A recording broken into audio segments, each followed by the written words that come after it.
Ladies and gentlemen, it's time now for 502 Sports. Hey everyone, welcome to 502 Sports. I'm your host, Adam Hitt, alongside Jimmy Nolan and Adam Wilkinson. We have a great show for you today. A lot of really interesting topics around the 502, highlighting some of the local athletes and teams in our local region here around Louisville and beyond. Jimbo, Adam, how are you all feeling today? Doing pretty good, man. How are you?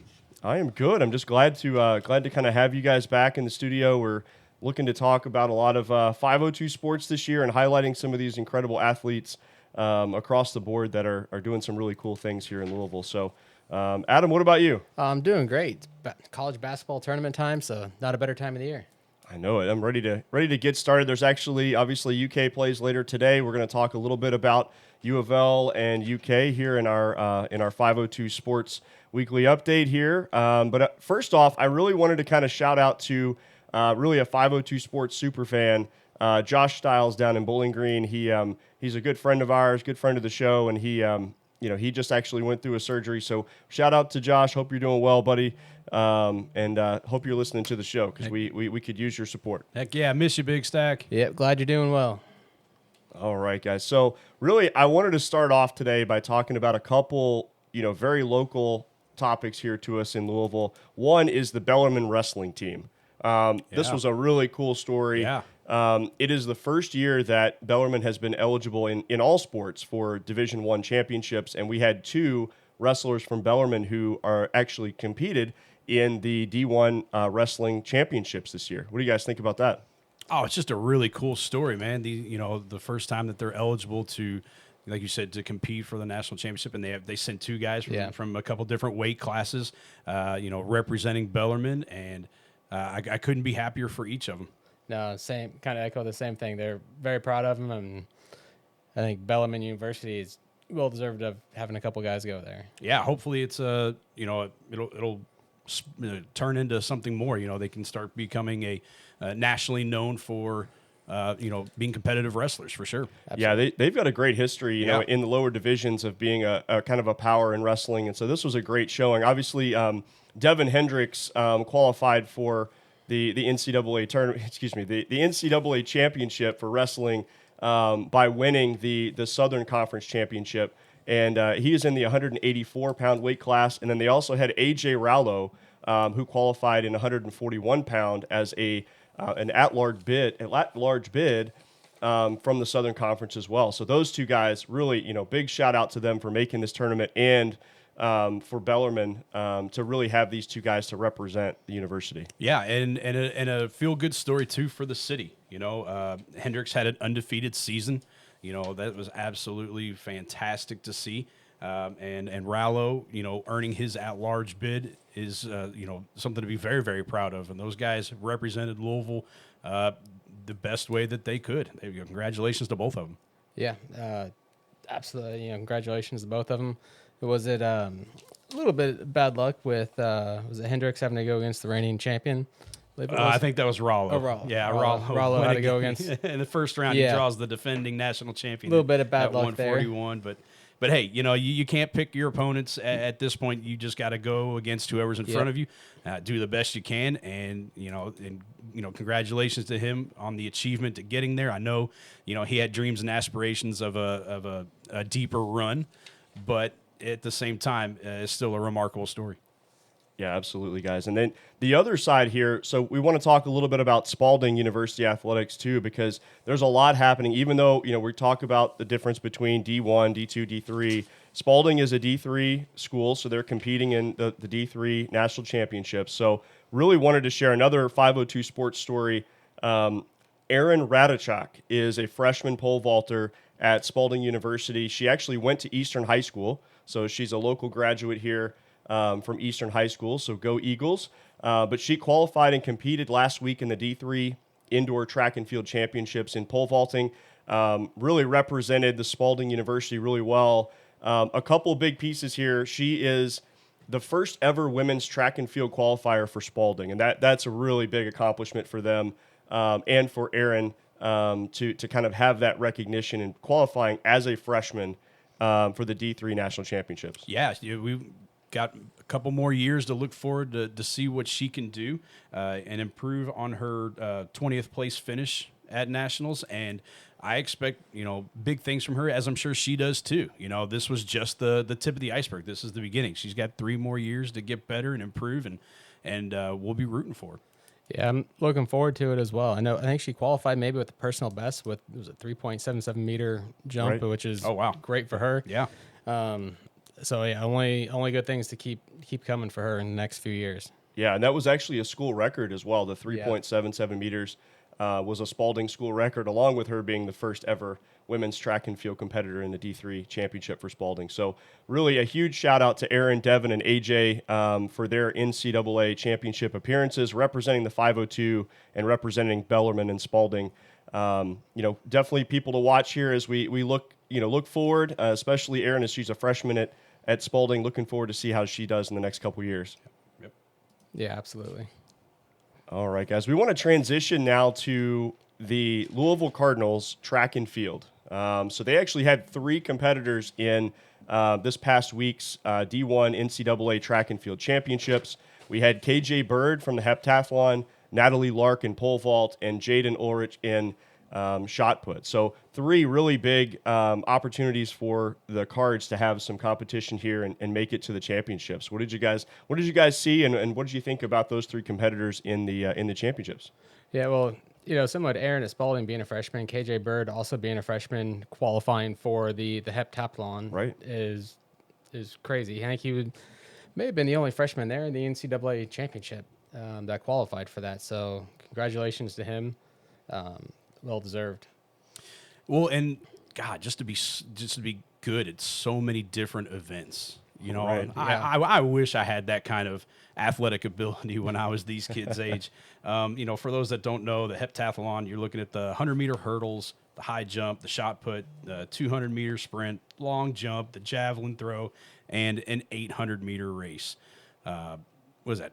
Is that half? How many? Was that half mile, quarter mile? What is 800 meters? I think is that the quarter mile? It'd be half. Yeah. The half Yeah. mile. Oh, okay. 1600 is the mile. Okay. But even still, like, you're a sprinter, you're a long distance runner. To just be able to be one of the best in all that is it's remarkable. The training that you got to go through for that, just sprinting and the long distance run, 2 totally different styles there that you got to train for. So Yeah. it's very impressive. And KJ was, obviously he's a freshman, but he actually won the ACC heptathlon on the men's side, posting a school record of 5,903 points in the ACC championships. It was a personal best for him in 4 different events, notably in the high jump at 2.13 meters. So a really incredible job as a freshman to qualify for nationals and winning the ACC championship. That's huge for them. So he's going to be one to really watch in the next 3 years as he continues to grow. And still, it's hard to believe that you're number 7 overall in the country as a freshman in that particular event. Yeah, I say, just like Eryn from Spalding, like, they've got years to get better, to improve, and it'll be fun to watch what they can do. That's just a name folks out there need to remember and can look at and follow whenever the events come along. That this is somebody from our city, from our schools that we can get behind and follow and cheer on. Yeah, and Louisville had 2 other competitors. So Natalie Lark in pole vault. Yeah. So she claimed her second silver medal at the ACC Indoor Championships with a mark of 4.42 meters. And she also earned honorable mention All-American distinction as well as part of hers. So she was able to compete in the NCAA Indoor Championships. And then Jayden Ulrich, she qualified for the Indoor Championships for the 3rd season in a row. She finished 6th overall and earned first-team All-American status as well with a mark of 18.07 meters. Her second straight ACC title. Yeah. She's also an Olympian. So she is doing amazing things. She qualified as an Olympian in discus at the Paris Olympics in 2024. So just 2 other incredible athletes here for U of L for us to support and continue watching. Yeah, it looks. I think Jayden just set a new school record too at the disc throw at 66.14 meters. She did, beating her own school record. I think it was Oldham was 64.29. So I was saying, for the indoors, did she go for shot put or did she go for discus throw? For indoors, it was shot put. I thought it was the shot. Yes, yeah, yes. Yeah, okay. She qualified for the but she's Olympics also for a the discus disc thrower throw. too. Yeah, that's Goodness what she was on the gracious. Olympics. Yep. Olympic Yeah. team for. Yeah, that's fantastic. Well, Yeah. and 18 meters. You're almost looking at 60 feet. That's for those of you that Good math out there there, that don't do the metric system, 60 feet. That's quite a throw for sure. So congratulations to Jayden on a great season and a great ending to a great season. Absolutely. And now the outdoor season's starting, so we'll see how that goes for all three of these competitors here for the Cards. All right, gentlemen. So we know it's March. We know it's March Madness. We know Crazy that time. the Cards and the Cats have both been playing in the NCAA tournament. And we also know that in the first round, the Cards lost to a very good Creighton team, 89-75 in the first round at Rupp Arena. I think a lot of folks felt that maybe the seeding was not accurate for the Cards. While other people just kind of say, "Hey, go and play the team that's in front of you," right? But look, it was very much a home court advantage in Rupp Arena, being so close to Louisville. Tons of fans got out there to support the team. But I kind of want to get your all's initial reaction. So they're just looking at the game. Obviously, I think Louisville felt like they could compete with Creighton. They felt like coming in that they were in a position to potentially move on to the second round. But ultimately, that didn't happen for Pat Kelsey and team. So wanted to kind of open it up to you all, thoughts on the season, thoughts on how the first round game went against Creighton. And, we also want to talk about the outlook long-term for this team. Jimbo, what are your initial thoughts? Well, I kind of want to hear from our resident U of L fan. Like, I think the season was great. I think the revival The revival definitely is in fact real. It's back. Yeah. And Right. Granted, yes, when the two teams meet, I do root for Kentucky, but I'm over the I hate U of L phase of my life. I think what Coach Kelsey did with his players, primarily transfer players. Wow. What else can you say? Nobody expected this team to have a 19-win improvement over the previous year. Right. If that were the case, then we would have had a bunch of fans starting out. But the fans came fans back came gradually over the year because they started to believe in this team. They started to believe in these players and this coaching staff. Yeah. And everybody was rewarded with a very, very good season. It's going to be scary come year two as a Kentucky fan, but as a Louisville resident, as a Louisville sympathizer, I guess you could say, this is a school that it makes basketball better when they're good. Adam, what did you think? What do you Overall for the season, I thought it was great to watch. It definitely brought all the fans in the city back into it. Yep. Downtown is living again. I'm sure all the businesses Yeah. down there are absolutely loving that. I know you mentioned the attendance. Everyone's back. They were, number 3 in the ACC, averaging just under 15,000 fans. And then from start to finish, you could see it just keep growing and growing and growing. Right. All the way up till the end where they got, I think it was over 18,000. So the fans definitely came back and appreciated it. And I think everybody loves PK and how he's ran the program. Well, and when people, eventually said that, I'm a U of L fan, like nobody hung their heads anymore.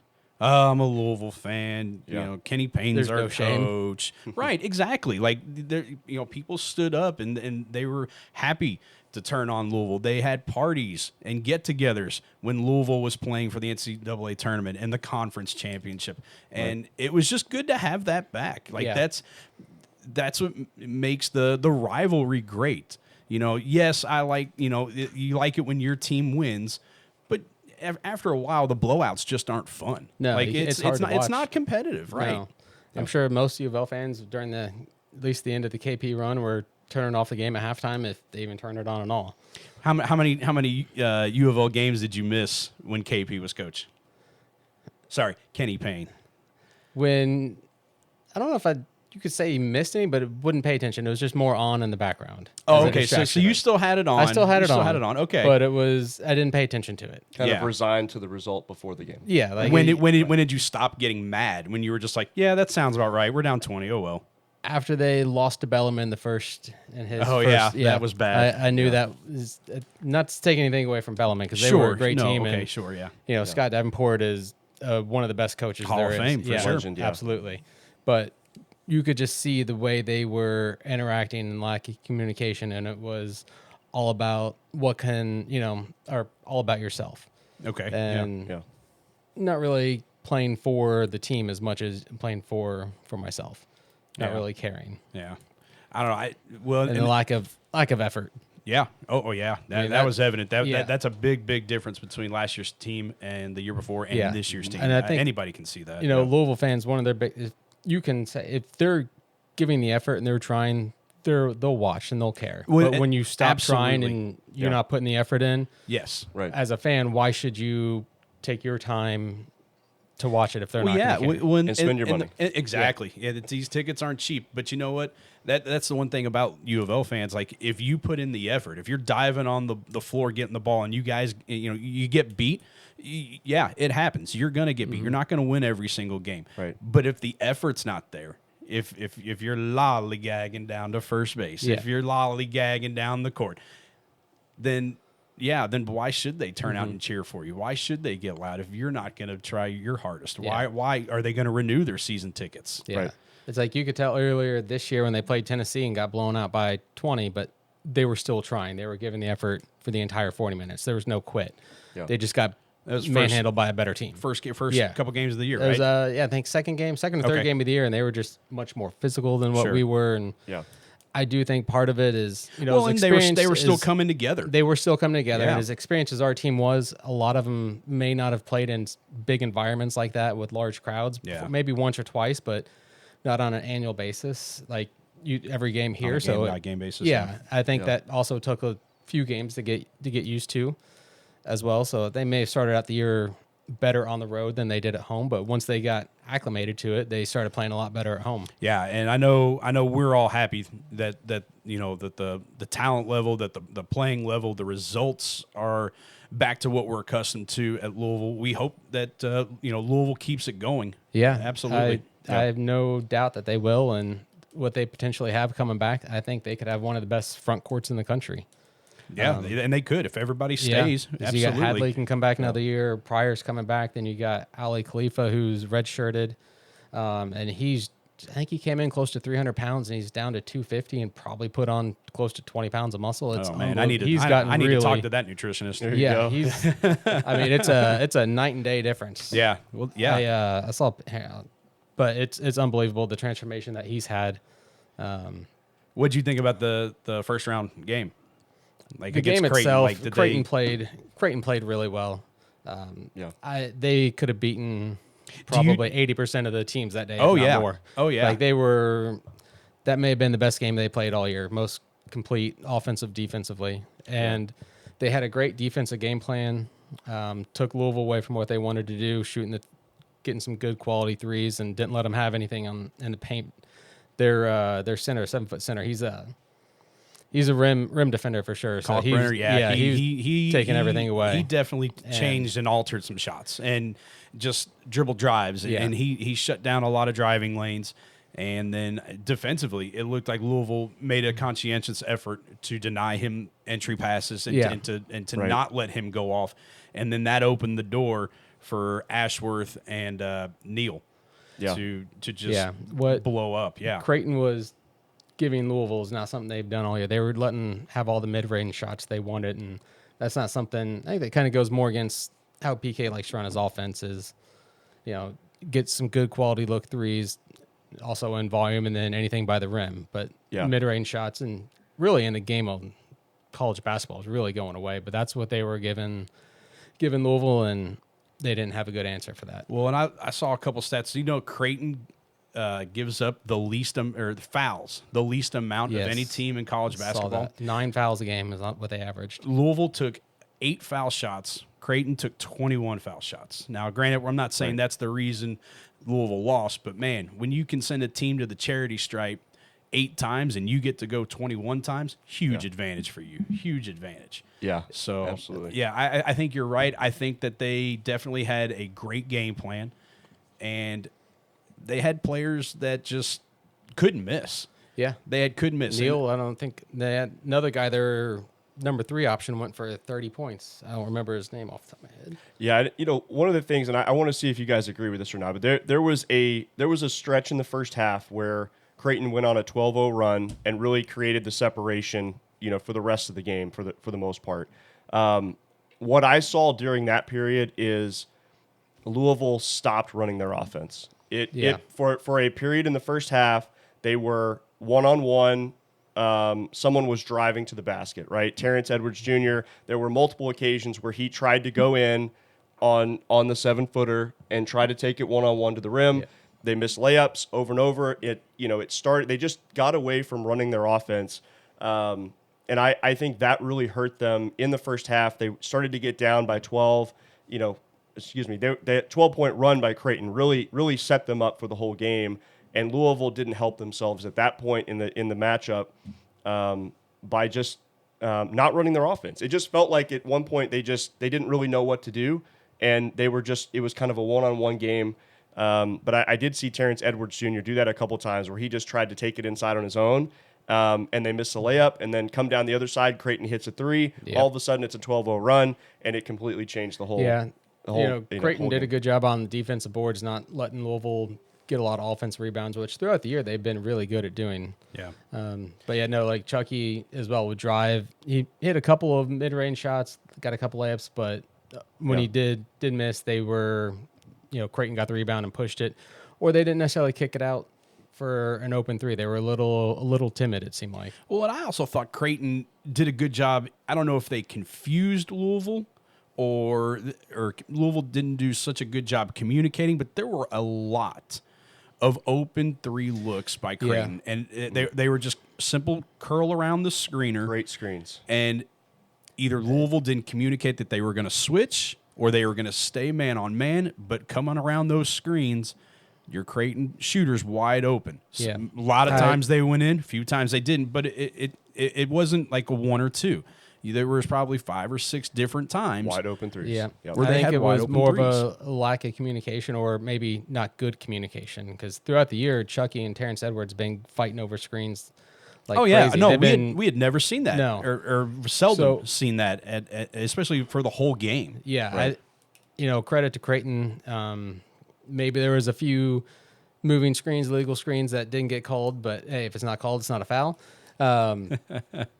But no, they did a good job of getting open looks, and whether it's bad rotation on our part or bad communication, and to their credit, they made them. So well, and that's another thing. I mean, you can have your wide open shots, but how many times do you see a shooter in a game who's wide open miss because he's just not used to being that open, and it's just a weird situation. So their players hit the shots they needed to hit. Their defense clamped down where they needed to clamp down, and obviously Louisville was uncomfortable through a lot of that match, and they didn't really know how to kind of get out of it.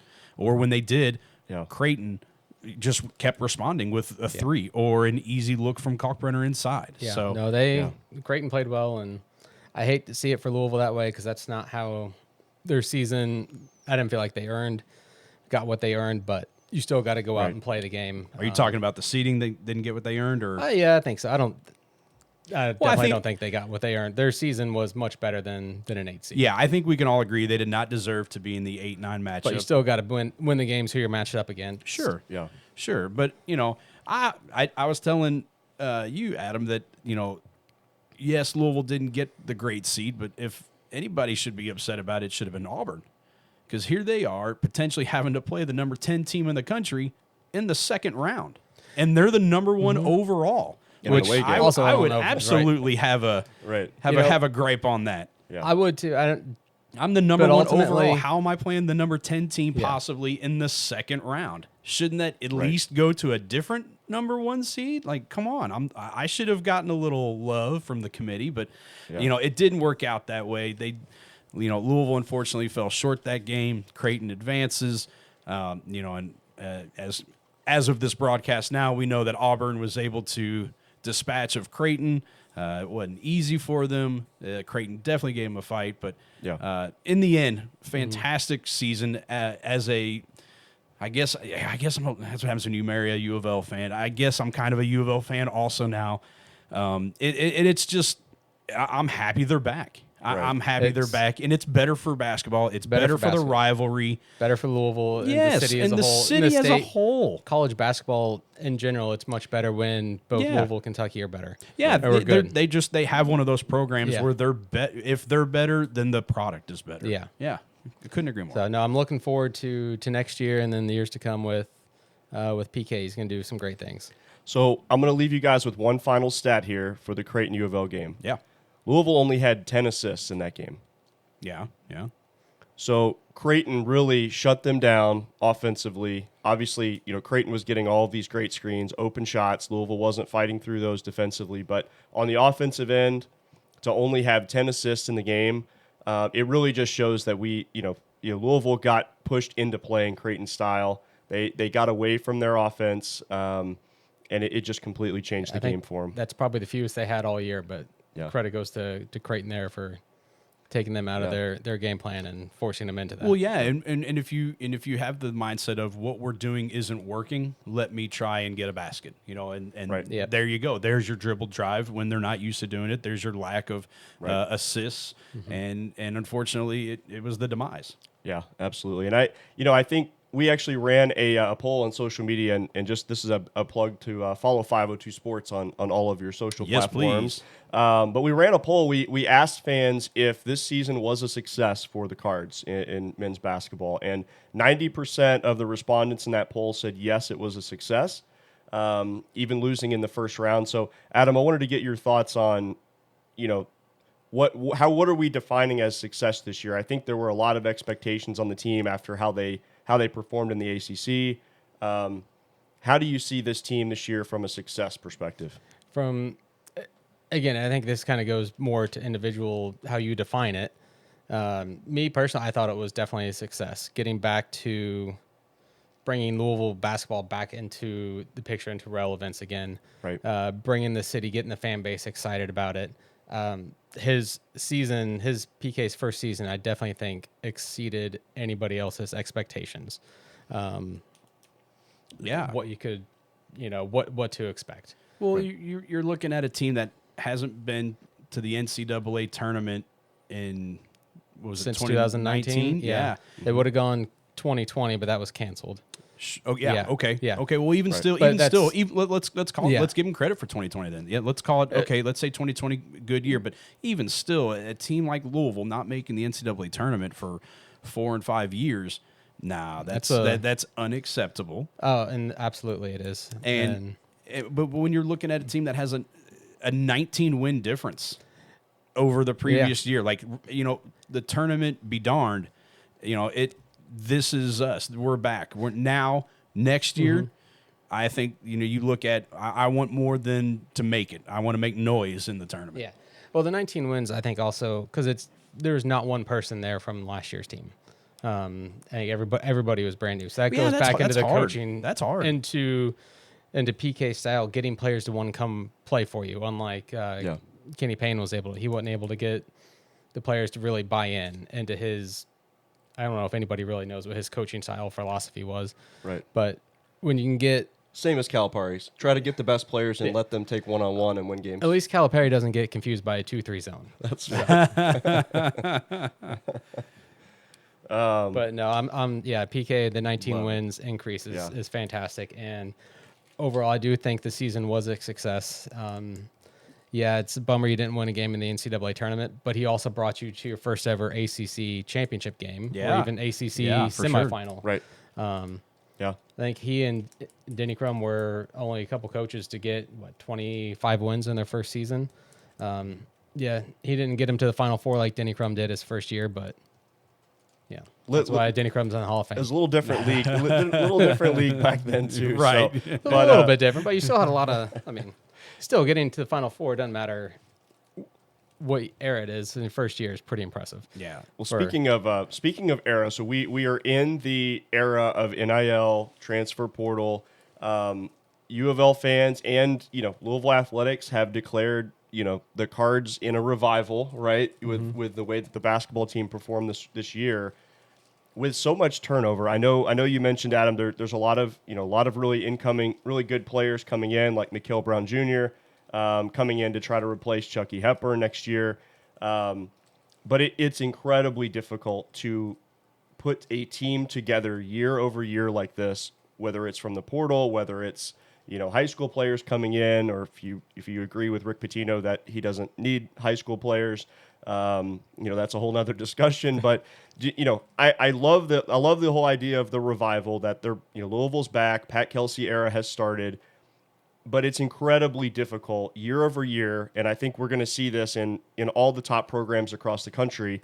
It's going to be difficult to keep that consistency going every single year because you have to rebuild every single year. What do you all think?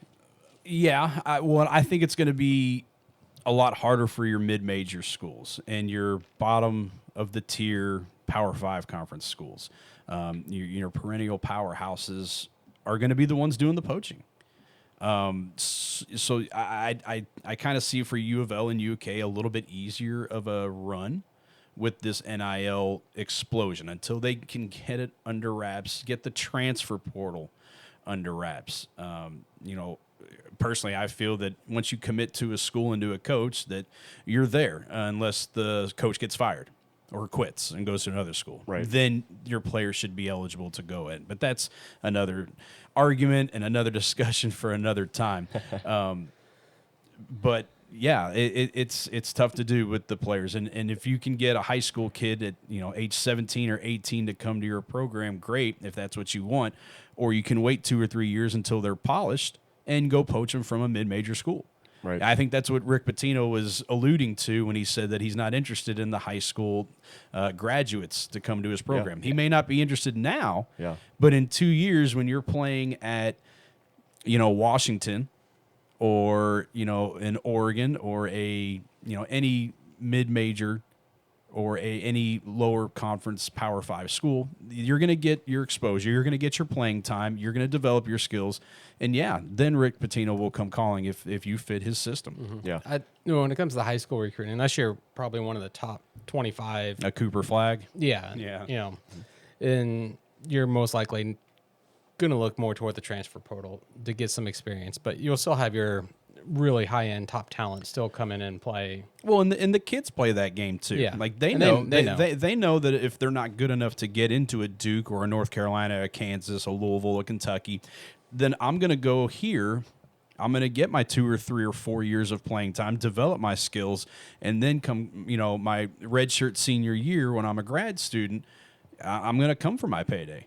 The NBA may not be an option, but hey, I can go to Kansas for $800,000. Okay, that sounds like a good year for me, Right.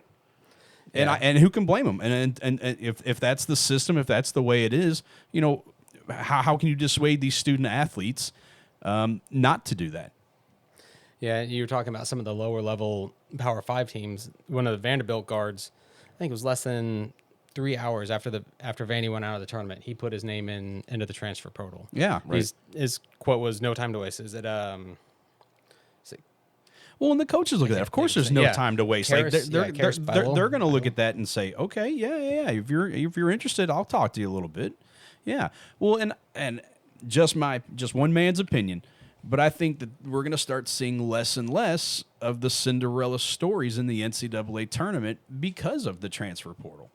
The potential superstars of a Butler, of a Stephen F. Austin, of these mid schools that have had pretty decent runs, these VCUs, schools like that, they're not going to be able to keep their junior and senior talent because they're going to want to go for a payday from the bigger schools.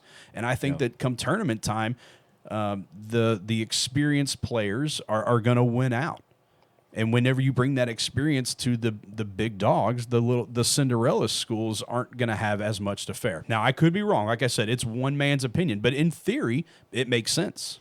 It does. I think you might see your Cinderellas more based on talent instead of experience at this time because you can get some really good 3-4 star players that are going to go to the mid majors to get that experience that some of the bigger schools are looking right, for. But my they'll argument be is playing more on talent, not on experience to make those runs. But when a school like Auburn comes calling after your junior year, are they going to stay at that mid-major? No, you're going to go to the big get right, your payday. Right, which is what I'm saying, which is why your mid-major schools aren't going to be as talented.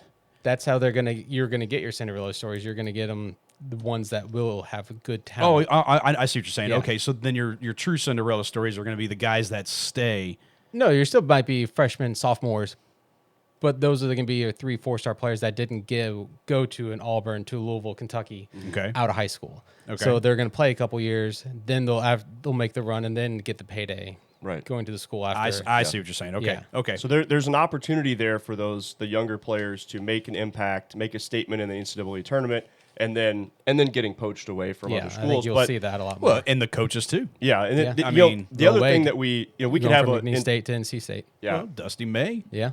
had Yeah. his great Right. run and ends up at Michigan. Yeah. We could do an entire show on Yeah, we can. NIL. Sorry, we're getting off topic, aren't we? I think what one of the things that we need to look at, and we can do a whole nother show on this, but it's around the some of the regulations that the NCAA is trying to put in place. They just started coordinating on the $21.5 million cap, almost like a salary cap for professional leagues. And that will be really interesting to see if that actually happens. I think there are some states that have already passed some legislation, like West Virginia, that is basically they are not going to follow that type of legislation. They can do their own thing. Good for West Virginia for at least being honest. All these other schools are going to say, we're going to pay our people what we're going to pay it. It'll Right. just be under the table. There's Like just it's no, always like been. the old days. Yes, Yes. that's exactly my point. I mean, if you want this player, you're going to give them whatever they want to come there. Like, if that's what you want to fill out your roster, Right. salary cap can go on somewhere. Like, we're going to do what we do and do under the table deals if we need to. Like, Yeah. but good for West Virginia to say, yeah, that we're not doing that. No, I think they should, kids and players should be able to make money on their own name, image, and likeness. They should, but I think there's got to be a cap on it and some sort of regulation. And Yeah. The big Get challenge that the big in challenge setup. compared to professional sports is that there's not a collective bargaining agreement between the players and between like the NBA and the players, right? between There- essentially the university and the player. Right. Yeah. So, today that doesn't exist because NCAA students are not allowed to unionize. They're not allowed to be part of a, that sort of organization. So that sort of benefit, there's arguments both ways of how this would work, but the salary cap essentially, it's one of those things where, like you're saying, some people are going to play by the rules. Some people won't have to play by the rules because their state or local legislation says that they don't have to and gives them a way around it. So that's very different from what we see in the professional level, where there's this CBA that they have to follow this on, all across the board, and everybody agrees to this framework. But right now, what they're proposing is a situation which they're trying to make it almost like a collective bargaining agreement, but not everybody's at the table. So it's going to continue to get even more complicated here, I think, in the next couple of years as they try to figure out how to regulate. Yeah, it's probably going to get across the worse board. before it gets better. It will. Yeah. I mean, just like I said, I think a lot of it is the transfer, the ability to transfer. If this school is going to pay you X amount of dollars per year, great, go get it. Right. But then you're locked into that school. I'm not saying they need to sign a 4-year contract, but I am saying that when you make a commitment to a coach and a school, that you need to honor that commitment. I'm not saying Right. don't get paid. Absolutely, go get yours. But at the same time, if you're not getting playing time, that can't be a reason why you want to leave school. I'm sure it is a reason why you want to leave school. But if you're getting a scholarship, if you're getting paid to be there, then you fulfill your obligation. Now, Right. if you want to do 1-year contracts, do something like that and transfer after that, sure, okay, go ahead. You But- could go that route. I also like the idea of everybody goes in, start out. You get one transfer. You can without sitting a year. After that, yes, there can be exemptions. Maybe the coach isn't there anymore or a medical reason. Yeah. After that, if you just want to transfer because you're not getting enough playing time, then you have to sit out a year. And during that year, you don't get paid. Yeah, but then However that would then work. you open the But doors. Your medical reason could be I've got a hurt toe and I'm not getting playing There's time got- at the same like I said, time. there- but there would I'm be really not something- getting enough Right, playing right. time. But my toe really hurts. I think Well- it'd feel better at this school. That's something I think that could be that could be done to help prevent as many transfers as you're seeing. Yeah, I couldn't agree more. Yeah. The other caveat, something needs to be done. The other caveat to this, there's just so many details to this that it just gets more convoluted over time. But that junior college players, their playing time is not going to count towards their NCAA eligibility, and that they could play 1 or 2 seasons in junior college and then still have 4 years of eligibility to play, for Duke or whoever they decide to go play for. So there's a lot of really moving pieces right now that they've got to figure out a sustainable way for it, or just call it professional sports and be done with it. Yeah, in the end, man, that's what it is. It's The almighty dollar there. talks, as Right. We have all found out.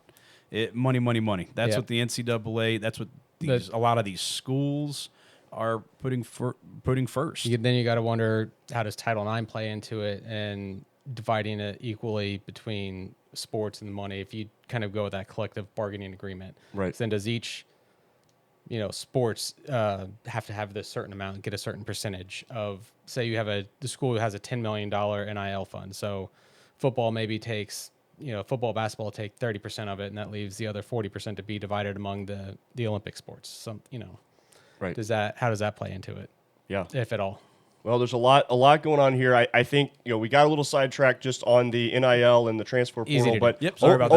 overall, I think we all agreed that Louisville's season was a success. Oh, for sure. Right, Yeah, even with the first round exit, I think there's a lot of positives there. Pat Kelsey and company are doing really good things to revitalize the program and the city overall.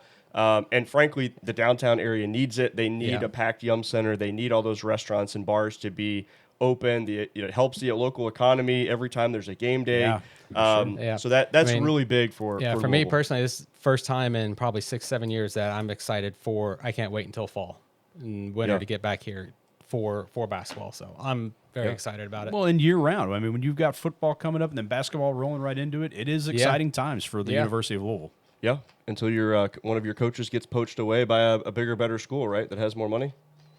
I don't No? see We don't wanna I don't talk see about that? Jeff Brom leaving unless it's for an NFL program. That's fair. Because I just don't think he would do that. I think he likes it here. He's got the family ties. He's got a good setup. I mean, does. they both do right now. They've got everything they could want. It sounds like the fans are investing in NIL dollars. There's support there in the community for support by paying the players. So I think it's a really good situation. I think long term, my question is just how Louisville competes with some of the larger and more financially capable schools. When you look at like Texas, that always has the largest budget for athletics. You look at some of those big schools that just have huge money. Can Louisville, can Kentucky compete long term against those big schools? Will kind of remain to be seen. Yeah, I think when you talked about recruiting, not only you got to recruit the players, but you also almost got to go out and recruit boosters now. And Yeah. get Oh, the yeah. money. That's always 100%. been that's always been there's the schmooze the boosters. But I think they'll be able to compete with them. They may not have the same dollar amount, obviously, as what Texas might, but nobody else is going to either. So, but that's the scary thing, man. When Texas A&M comes in and says, "Hey, what are you making at your job? All right, I will pay you 2.5 times to come and do the exact same work that you're doing, but do it at my school."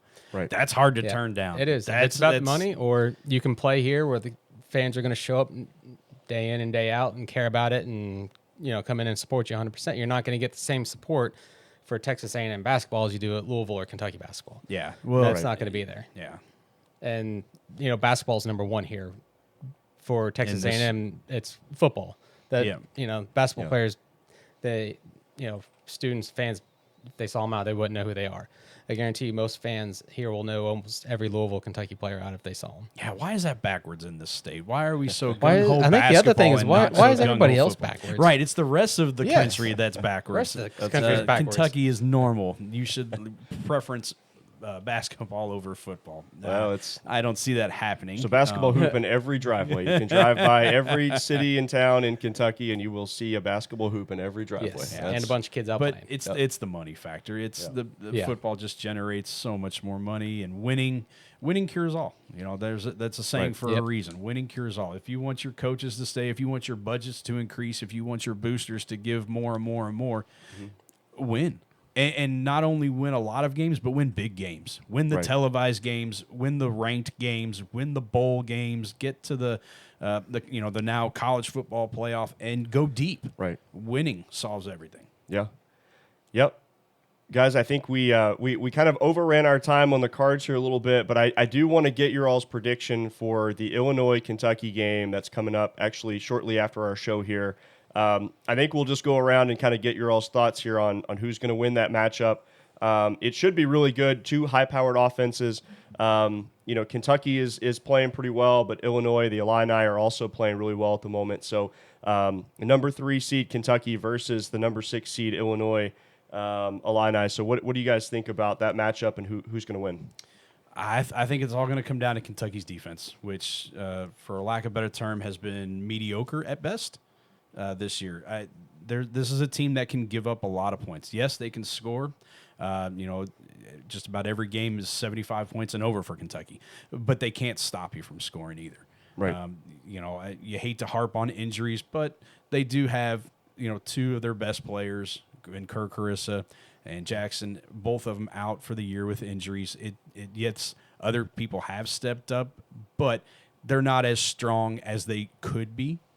But at the same time, these guys have been out for a long time now. Like you can't use the injuries as an excuse. But I think this Kentucky team, I think they're going to run into trouble against Illinois. I've got Illinois winning this game, actually. I think Kentucky keeps it close. I think Illinois hits a couple shots down late to kind of pull away. And I've got it 80-71. Yeah, I hope I'm wrong. I really hope I'm wrong. I really do. I'll be rooting for Kentucky. I hope I'm wrong. But I just think if they run into an offense that gets going, I do. I think they won't be able to keep up. Yeah. No, this game very well could come down to whoever has the ball last. Like I said, both high-scoring offenses. Neither one can play defense all that well. Can't really stop anybody, and it might come down to who's got the ball last. I mean, Illinois, they're not going to be afraid of Kentucky. Their schedule, they played in the since beginning of February. Looks like 6 ranked teams in the top that are all inside the top 15. So they're not going to be intimidated by any means. No. So I could see Illinois winning easily, but I could also see Kentucky doing the same thing. But I do think I think ultimately, I just wasn't. Illinois might. Yeah, I was more impressed with Illinois' win than I was Kentucky's win. I thought Troy hung in there pretty well all the way up to about halftime, and I just expected more Kentucky to jump on the ball, pull away, and even by halftime have a more comfortable lead. Granted, maybe I was expecting a little too much too. Yeah, it's the NCAA tournament. You're all playing against pretty good teams. Yeah, I feel like it's going to come down to the 3-point shooting, especially for Illinois. They're a good 3-point shooting team. I think if they get hot, Kentucky's really going to struggle. I think in this game, it's an interesting matchup. They'll try and match them 3 for 3, and I can see, just get the ball to Brea. Yeah. If he's open, let him go. Yeah, and I actually kind of agree with you on this one, Jimbo. I think that Illinois wins this game. I think that their 3-point shooting is going to show out in this game. I think they're just going to hit more shots from the 3-point line than Kentucky will. And I actually have Illinois winning 85-80 over Kentucky as well. So you think it'll be a pretty close game too? I don't know. I think Kentucky just needs to get they need their supporting cast to play a more dominant role. It can't be Otega Owe. Like I need to see more from Carr. Like I need Carr to come down and put up a 15-point, 9-rebound game and a couple steals in there. I need Brea needs to, go off and be 4 of 6 from 3, 5 of 7, and put up 18, 19, 20 points. Like they've got to get Otega Owe some more offensive help, and then they do. They need to clamp down defensively. Right. And it's just a matter of will they. They know what they need. They know what they need. It's just a matter of will they. Yeah, they've done it before, just not on a consistent basis. Yeah, exactly. And it's tournament time. Everybody's got a chip on their shoulder. Everybody thinks they've got a legitimate shot to win in advance. And we're going to see when these guys go head-to-head. All right, guys. Well, it should be interesting. That game actually is going to be tipping off here shortly after we finish our show today. So we'll be looking forward to seeing how that game plays out between Kentucky and Illinois. I wanted to shift gears a little bit to soccer. So we have both Racing Louisville and Louisville City kicked off their seasons within the last few weeks. Racing Louisville is competing in the National Women's Soccer League, if you're not familiar with that, which is the top tier league of women's soccer in the U.S. They opened their season with a draw against the North Carolina Courage, which was 1-1. And then they went on the road to Bay City and lost that match 2-0 yesterday. So not a great start for Racing Louisville. I think there's a lot of pressure this year to really try to make the playoffs. This team has not made the playoffs since they joined the league. How many years is that? Let's see. I can't remember the year that they joined right offhand, but this is the second year for Coach Bev Yanez, who is the head coach, and she's trying to bring a little different style to the team. But I think there's a lot of pressure to try to make the playoffs this year. With the players they have, there's a lot of experience, a lot of attacking, really, really strong attacking players, but we just haven't been able to finish and play full 90-minute matches so far. So I'm looking for, from my perspective, I really need to see, our team kind of play a full 90-minute match, and we haven't done that yet in the opening couple games. I don't know if you've had a chance, Jimbo, to watch any of the racing games so far, but I think it's it's going to be really interesting to see how this team performs the rest of the season. And like I said, I think we did really well against North Carolina Courage. We pressed for about the first 20 to 30 minutes, but then after that we just ran out of gas. And I think that's kind of the story so far, for Racing, is they've been in these games, but it just feels like for 90 minutes we're just not competing with these teams at the level. Do you think maybe a lot of that has to do with form? Like, you think they're in form, or is it just kind of beginning of the season, still getting your legs under you and having to keep the pressure up for the full 90? Yeah, I think it's the style of play that we want to play. We want to play high pressing, high intensity. We want to try to play up the flanks and get crosses into the box for some of our players and create those opportunities. I just think that we have to kind of decide when the time to press is and when we should sit back and defend. And I feel like opening games, we have just really gone out full throttle for the first 20 to 30 minutes in matches, and then the rest of the game, the rest of the game, if the goals don't come in that first 20 to 30 minutes, we're out of gas. And the other teams, then now we're just sitting back defending for the rest of the game. And we're vulnerable to the counterattacks too. Yes. The exhaustion can definitely leave you open to counterattacks. Absolutely. And our back line is coming together. We had a couple players that were injured. One of our international players, Ellie Pikuyamska, is going to be back. She's coming back from a season-ending injury last year, so she is going to be back. I think that'll help solidify our back line when she's able to jump back into the lineup here. Any additional thoughts on the racing side, gentlemen? And no, I'm looking forward to their season. I think they had a draft pick, the pretty high draft pick everyone was really excited about. If I recall right, I don't remember who it was off the top of my head, but so last year actually the NWSL eliminated the draft overall, but we did have the previous year we had Emma Sears, who was a draft pick out of Ohio State. She is a fantastic player. She's made the U.S. Women's National Team. Yeah. She is going to be a huge impact player for Racing again this season. I do think that's a whole nother conversation too about the draft. So I do feel like Racing is going to be at a very big disadvantage now that the draft has been eliminated, where smaller market teams like Louisville are not able to get one of those top 5 draft picks moving forward. It really helps those top teams to be able to recruit the best players and just sign them straight out of college, as opposed to being able to draft and get a high draft pick, especially if you have a poor season. Yeah, that's something I don't know why they did that, but that's something they need to bring back. It's going to make things very tough, like you said, for the small market teams like Louisville to get a top 5 player.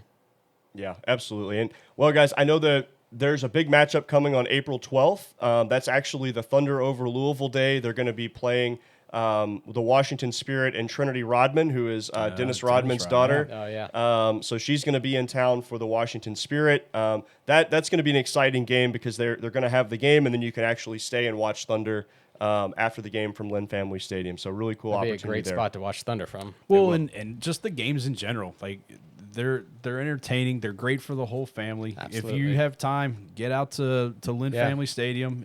There's not a bad seat in the whole stadium, and come out and support racing. Come out and support Lou City. Yeah, absolutely. Yeah, And I agree. It's a great family event. it is. Yeah, it's a lot of fun. If you haven't come out, it's a really cool stadium to come out and join in and cheer for our Louisville teams. Last night, or actually yesterday afternoon, Louisville City beat Loudoun United in their home opener with around 9,600 fans came out for that one. Face That's good loud. crowd. It was a 2-0 win, and really, frankly, it could have been more. We had several opportunities. We also had a PK that was saved, which would have made it 3-0. Oh, wow. Yeah. But really exciting, for both racing and Louisville to get their seasons off the ground. Some more things for people to go downtown. Yeah. Help the downtown area. This is, the stadium's in Butchertown, so right there in the downtown area. So their next home game for Lou City is against Detroit City. That's at 4 o'clock on Saturday, March 29th at Lynn Family Stadium. So looking forward to going out and supporting Louisville City in their next home game. And then again, that racing game is April 12th, which is the Thunder Day against the Washington Spirit. All right, guys, one last topic for us, and then we will wrap up our show. We want to talk about the Kentucky High School Boys Sweet 16 tournament. We actually have 3 teams from Louisville who are in this. We've got South Oldham, we have J-Town, and we have St. X. Unfortunately, the way that the draw is set up for J-Town and St. X, they have to play each other in the first round. But I tell you what, guys, St. X looks like the number 1 team in the state right now. There's another, Great Crossings. Great Crossing is the other one that's either ranked 1 or 2, depending on who you ask and what poll you look at. But what do you guys think right now? I mean, St. X has had an incredible season so far. We talked a little bit about this earlier. They have not lost to an in-state team, the entire season. Yeah, that's pretty impressive. I think St. X is the team to beat. Their leading scorer was Jeremiah Jackson, with just over 14 points a game. He's been phenomenal for him. And if they keep playing like they are, I think they'll be the team to cut down the nets. Well, and they're happy to be back at Rupp Arena going for the state championship. But I would be remiss to say that they've had a good season, because I don't think that they want to look at it like that. I think they're looking to get to the championship game, and they're looking to bring home the hardware. Be their first state title, I think, in basketball. Okay, well, then there's that too. Like that would be fantastic for them. Another notch under their belt too. But to be having the year that they've had, 20 wins now in a row, as you alluded to earlier, they have not lost to an in-state team. Right. And the little icing on the cake, they've beaten arch rival Trinity 3 times. Yeah. The only thing that would be the cherry on top, as you would say, would be the state championship. And again, Right. it looks like it's theirs to lose. They clearly have the talent to win. But how many times have we seen teams that with the best talent not win a game? We're not saying they're unbeatable, but they have to go out and just play their game, and it looks like no one can stop them. And if that's the case, then good luck to them. Yeah. But hey, J-Town, step up. Go get it. To be the team, you got to beat the team. And right now they have an opportunity to slay Goliath. Yeah, and if St. X were to win, they would play South Oldham potentially in the next round. The big challenge, I think, from a state perspective in this Sweet 16 tournament is going to be Great Crossing. They have Malachi Moreno, who's 6'11". He's committed to UK, and Mark Pope. Mark Pope actually said that he believes that Malachi Moreno is the best center in the country in this class, in the 2025 class. That's high praise. Just a huge guy. I mean, 6'11". Actually, the Great Crossing website has him listed at 7'1".